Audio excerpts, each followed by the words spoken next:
Hello， 大家好，我是绝区零的策划小歪，欢迎来到策划面对面节目。谷歌是我们邀请来参与节目的第一期嘉宾。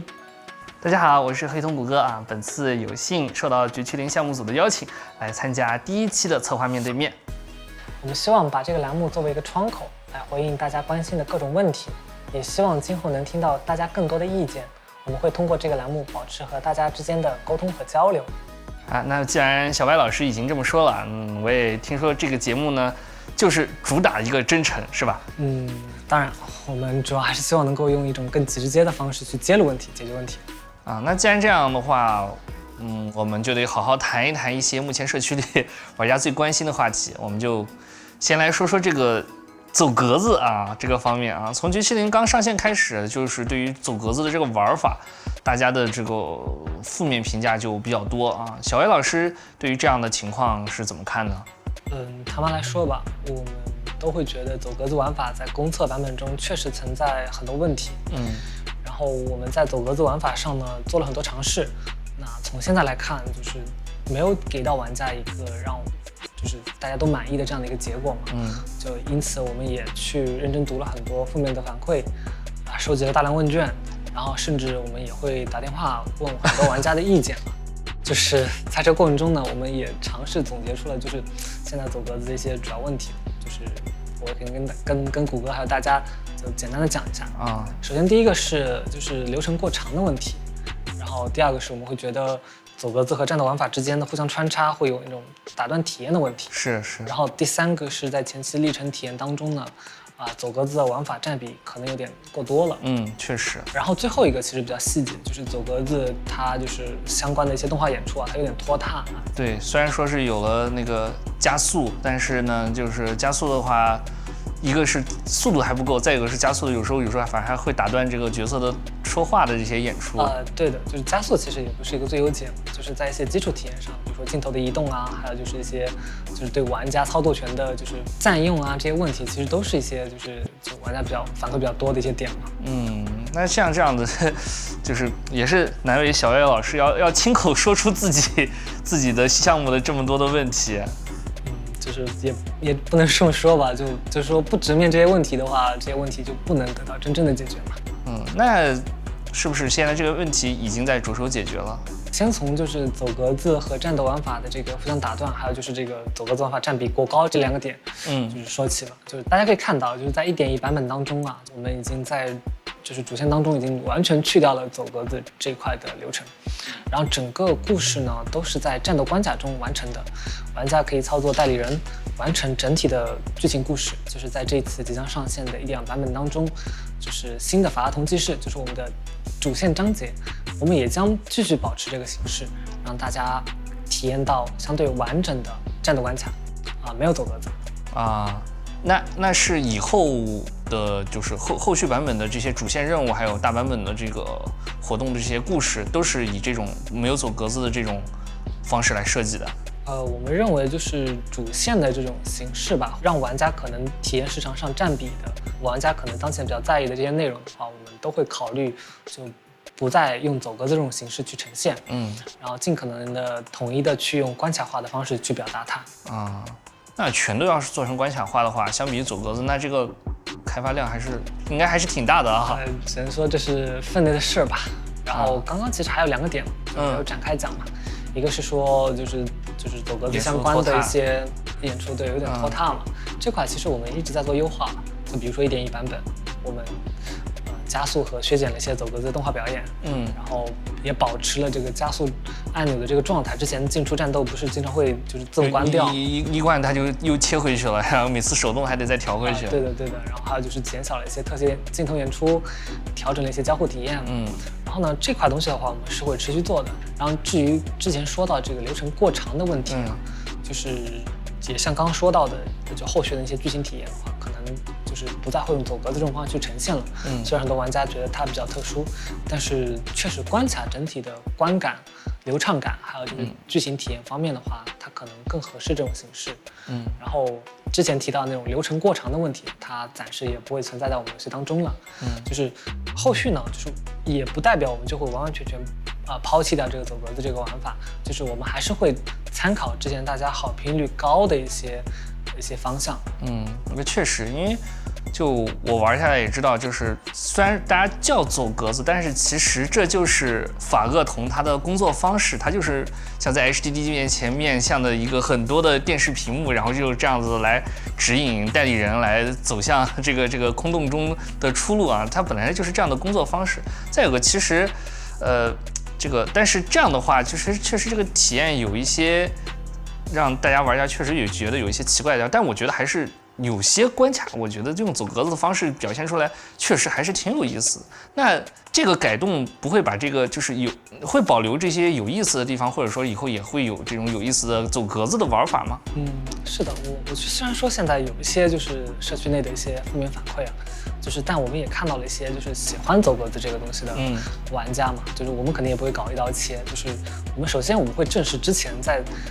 设计和落地走格子当中的一些问题啊，我们会全面的对它进行改进，然后进一步的在可玩性和趣味度上去下更多的功夫。毕竟就是不管是走格子还是战斗为主啊，对，关键是要好玩嘛。那就是那后面的这些主线啊这些的都改成了没有走格子的方式了，但是这样的话就跟前面已经上线的那些走格子就会反差就会很大。那前面这些上线的走格子要怎么办呢？前期的历程体验肯定是会有调整的。然后虽然我想说，就这块的体验我们是想尽快的，就是改完之后给到玩家，但是我们一边还要开发后续版本的内容，一边也得就是保证内容的更新嘛，避免长草期给到大家一些负面体验。然后另外就是我们也在其实持续的调整和优化，然后有一些基础的体验呢，我们也会就是1.2版本的也看到了，比如说现在马上上的那个Fairy 的那个带形模式功能，只要你首次完成之后，不管是观测数据还是说其他的，比如说隐藏道路上那些像宝箱、奖励这些东西，其实都会直接获得。那现在就是玩家可以做这些任务的时候，可以专注在它的剧情叙事上面，就之后如果缺了什么东西，直接交给 Fairy 就可以了。对，我们还是希望能够在玩家就体验走格子这个东西的时候，就尽可能的降低它的这一块的心理负担。另外一个其实比较想重点讲的就是我们可能会考虑刚刚提到就是前期的主线玩法，就主线的那些其他委托，我们也会考虑去进行重新设计和制作。重新就不是单纯的是像刚才说的那种改动型，是重新制作。对的，就是对于比如说每个委托里面的流程、剧情流程、体验，我们都会在我们可以做的范围之内吧进行重新的调整。然后这一块的预计的完成时间估计也是在1.4版本。1.4版本，这个应该前面重做这件事情也不是一个小工程，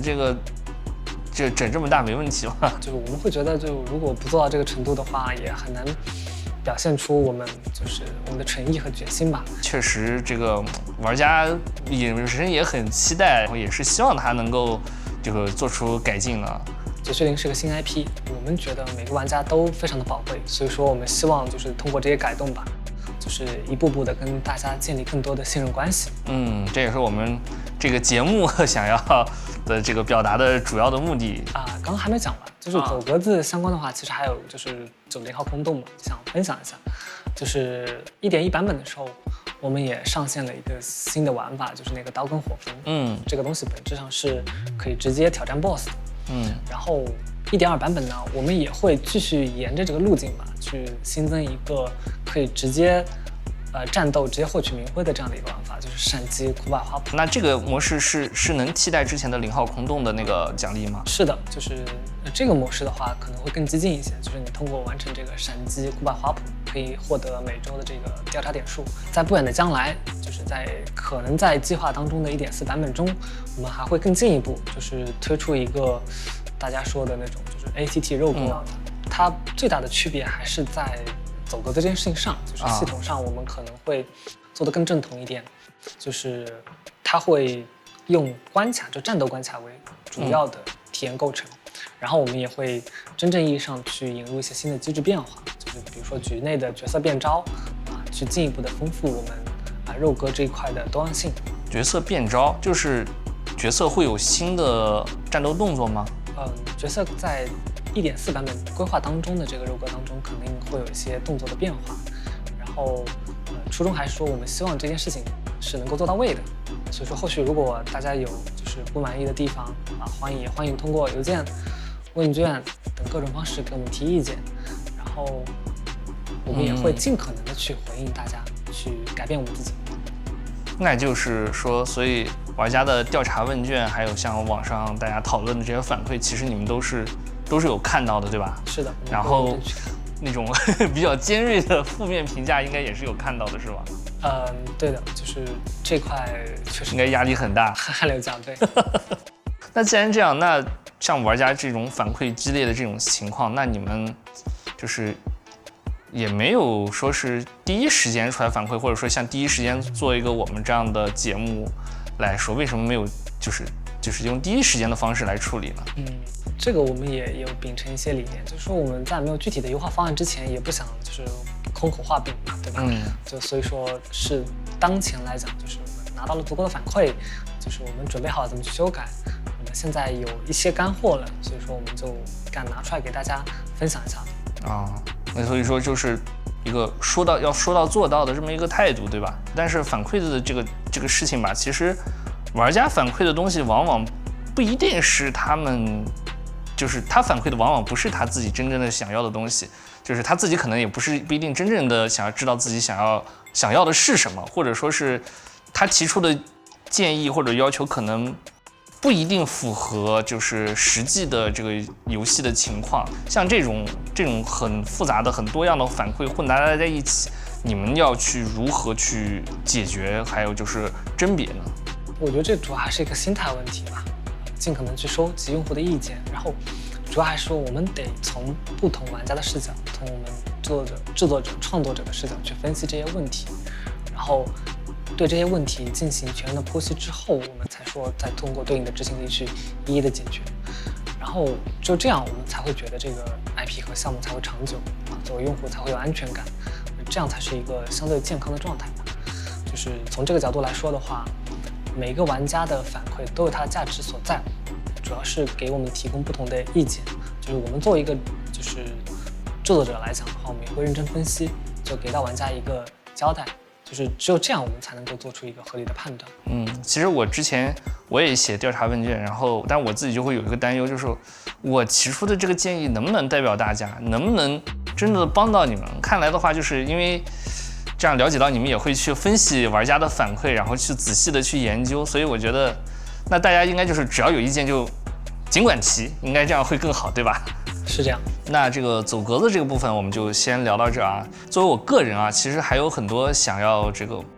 了解的问题啊，就比方说是这个战斗方面，像小魏老师，你们设计的时候是什么样的思路来考虑设计的？然后对于游戏现在的战斗表现，你们是自己觉得怎么样？我们是重点关注角色的机制、手感、动作表演，还有就是跟怪物之间的一些攻防交互，以及它在这过程中的一些正反馈体验的。就主要的目标还是说，就是低门槛，就是并且有一定的对于一些核心动作游戏玩家来讲，它有一定的挑战性不过确实就是这件事情在落实的过程中就是存在一些问题。就上线之后，我们也一直在收集这一块的反馈。内部也是在就是进行讨论嘛。那就目前来说的话，我们可以主要聊聊之前提到的现实战斗评价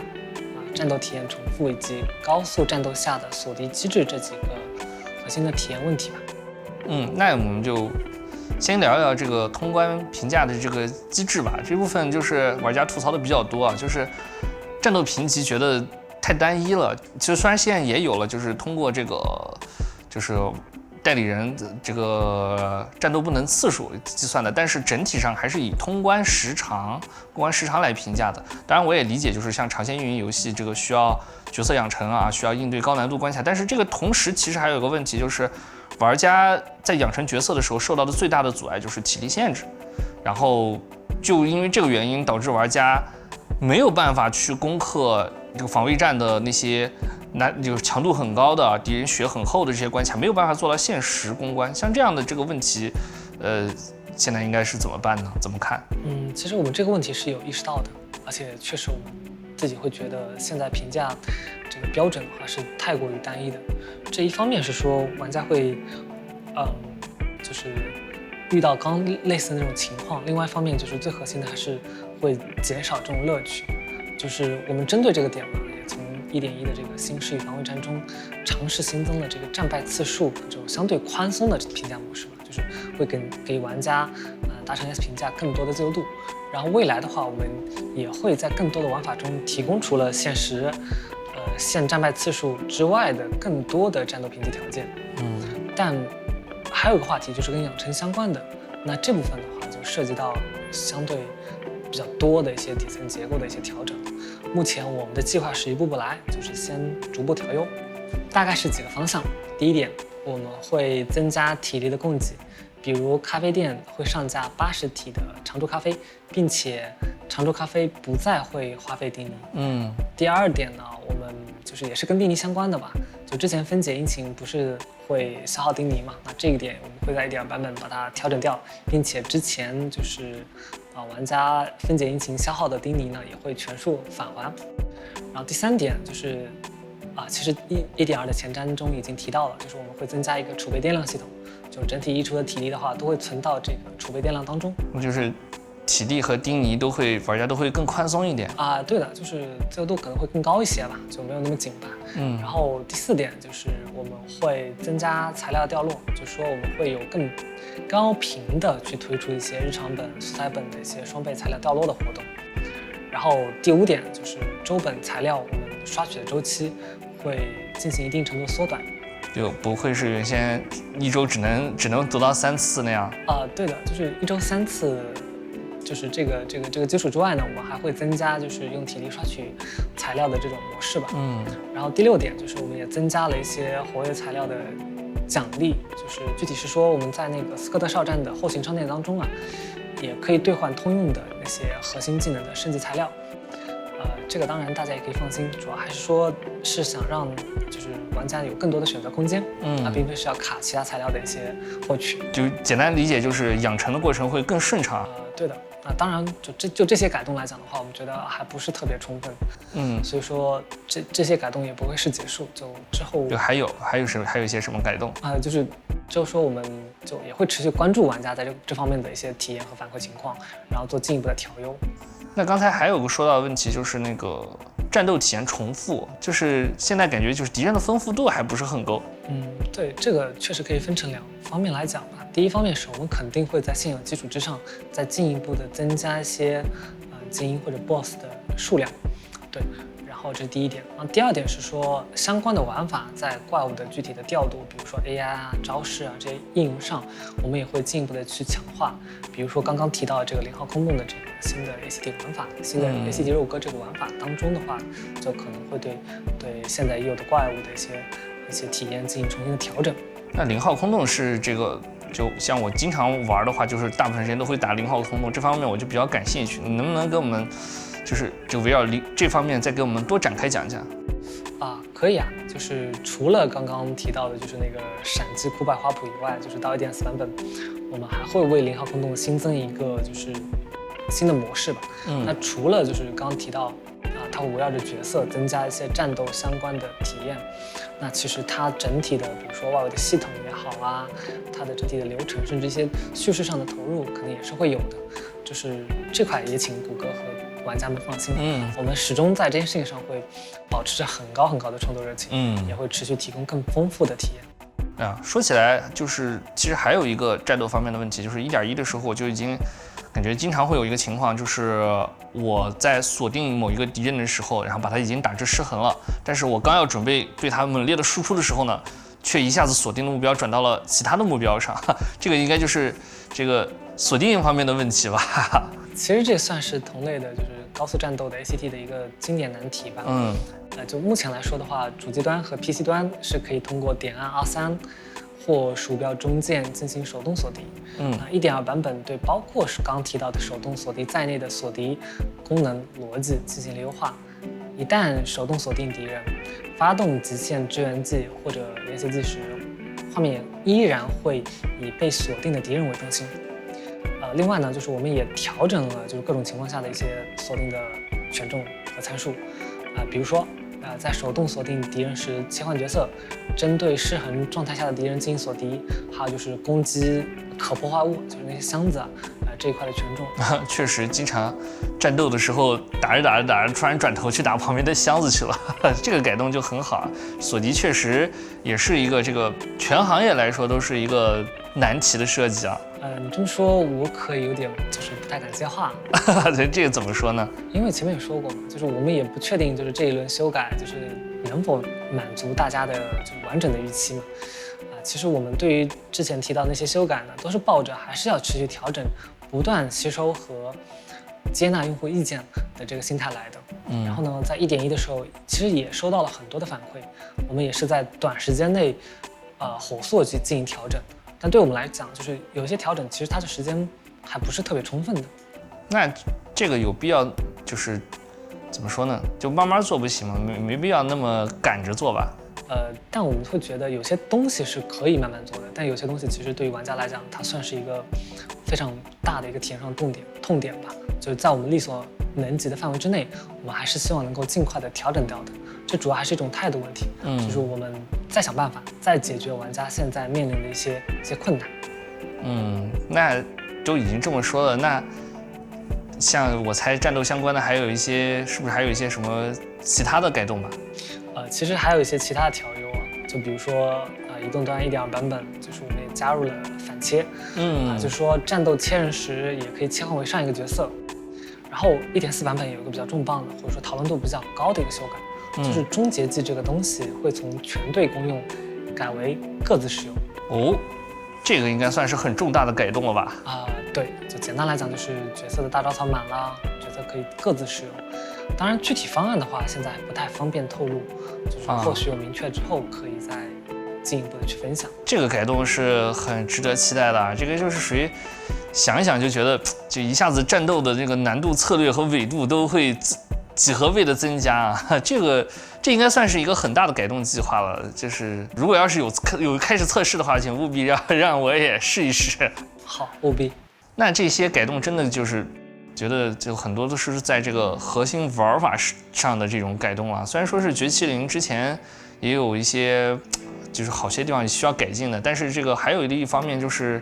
在它的这个主城的玩法体验上面，我还觉得还挺好的，就是很有那种生活沉浸感。就是其实还有就是像我在这个绝区零里面的这个 NPC， 这些印象也都很深刻啊。就比如说这个牧羊人，这个还有就是其他很多这个路过的 NPC， 他们的穿着服装也好，让我觉得都是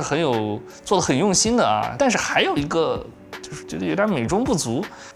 比如说就是很多店铺进不去，就不能进，就是它有很漂亮的店，然后看得很有门面，感觉就是很有意思。如果放在生活中的话，我就一定会进去看一看的。但是就是角色也没有办法进到这些城镇的这些店铺当中。我看1.2的直播里面就出了这个兄妹的自由切换，然后但是还这个新增的这个凯撒和伯尼斯，就还有其他的一些角色，为什么就还没有加进来呢？其实刚刚你也说了，就是绝区零它其实是一个非常重视沉浸感和生活感的作品。那这也确实是我们产品最在乎的内核之一吧。我们还是希望代理人在主城当中的动作交互能够更加自然，因此给每个代理人都重新设计了一套主城内的动作。这个工作其实还蛮消耗时间的啊。这方面确实是像我作为玩家，确实也想不到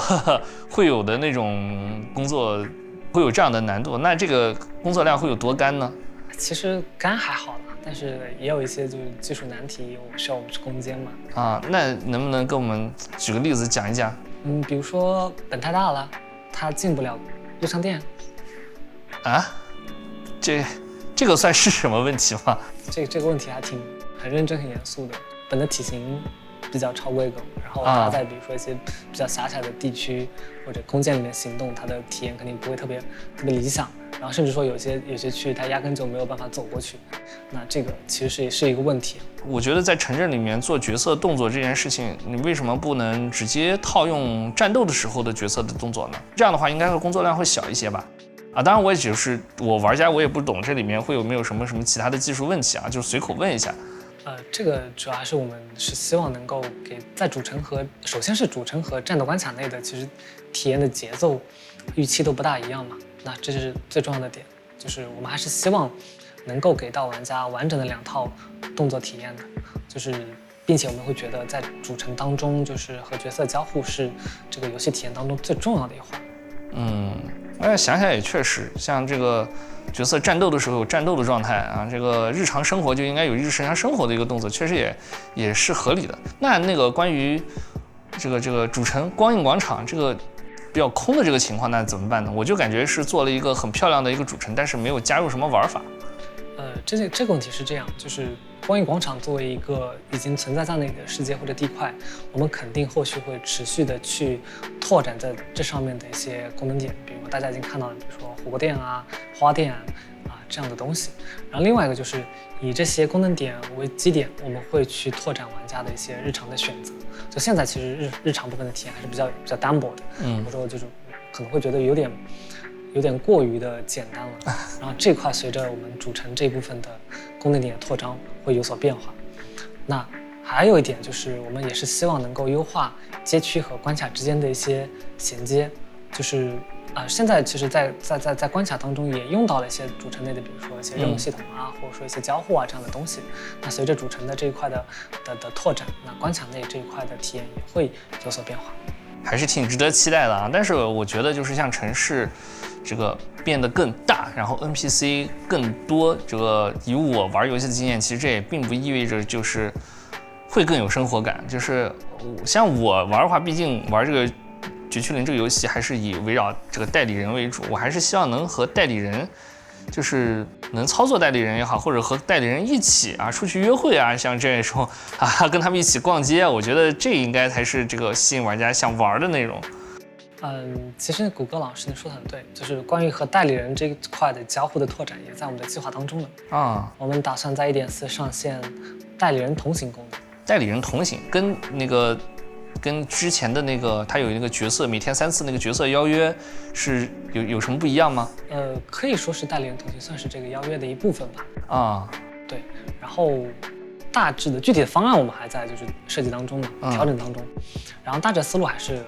玩家可以带着自己喜欢的角色在主角中约会互动这样的一个模式。在这个模式当中呢，就是这个角色呢会全程的跟随玩家。是会就是跟随，所以跟那个邀约不一样对的，就邀约是约出来嘛，对吧？这次的话就是这个角色是会跟着玩家一起行动的，那绝对不是说单纯的去操纵一个角色那么简单。对，至于其他的一些就是在这个基础上的一些交互体验的一些升级吧，我觉得大家也稍安勿躁。1.4我们把这个做完之后，可能会进一步的在这基础之上进行拓展。所以说就是这个主城的这个后续的更新计划是要跟这个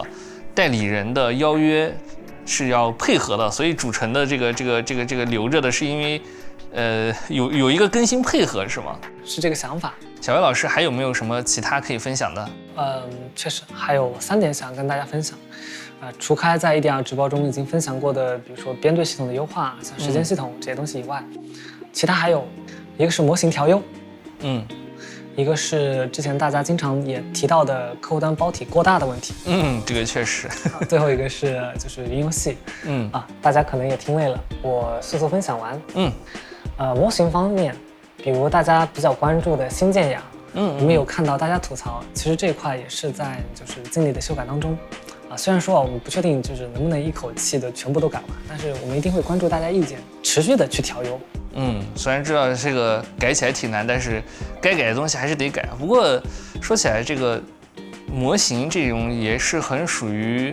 个人审美的这个东西每个人都会有千差万别的，要怎么样才能让所有人都满意呢？这应该是一件很难的事情吧？虽然说审美是主观的，但是让不喜欢的人变少，让喜欢的人变多，还是可以做到的。我们会觉得就是尊重玩家，最重要的不仅仅是这个结果嘛，就过程本身也是非常重要的。说得好。只要能够让大家觉得今天的绝区零比昨天好一点了，那就是对我们最大的鼓励。大家支持我们，帮助我们，我们就会不断变好。确实，我今天跟小艾老师聊，确实也能感受到这个诚意和决心。还有就是客户端方面，我们也在进一步的改善体验。因为确实就是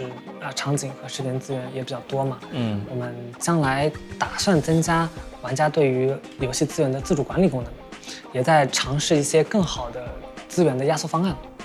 至于最后一个云游戏嘛，可以算是一个小小的预告吧。绝区零的云游戏拥有更进一步的表现，我们绝对有信心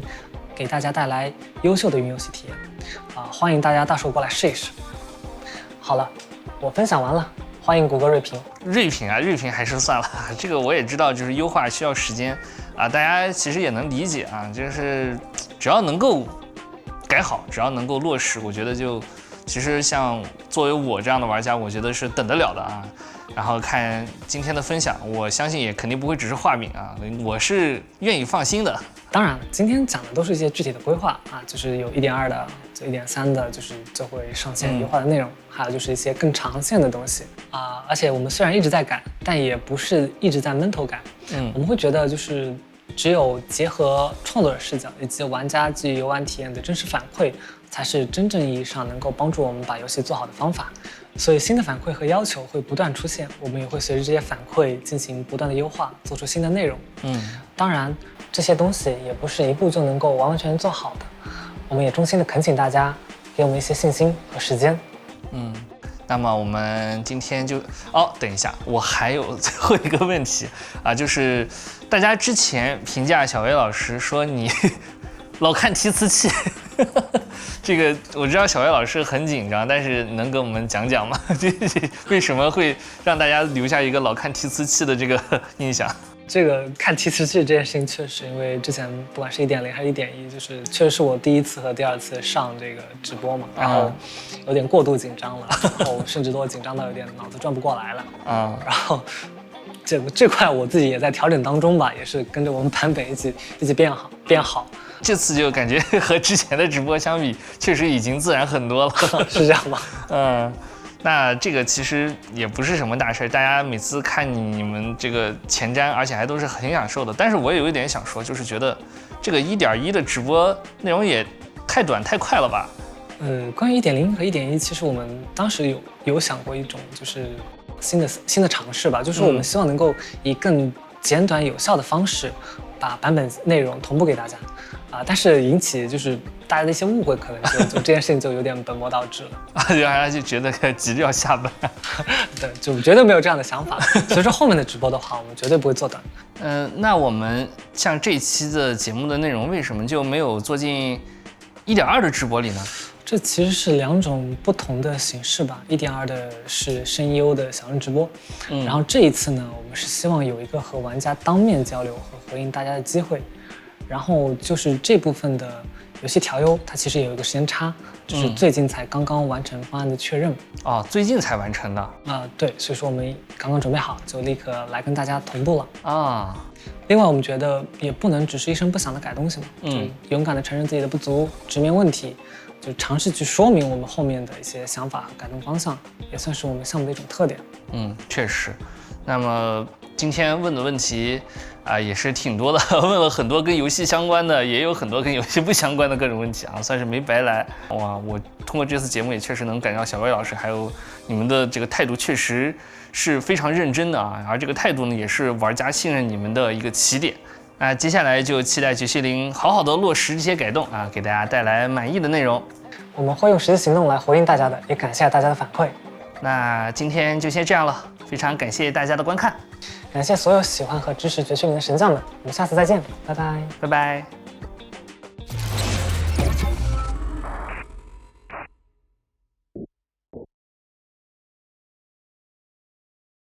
小黑老师，你怎么总往下看？我往下看是在思考，没有在看提词器。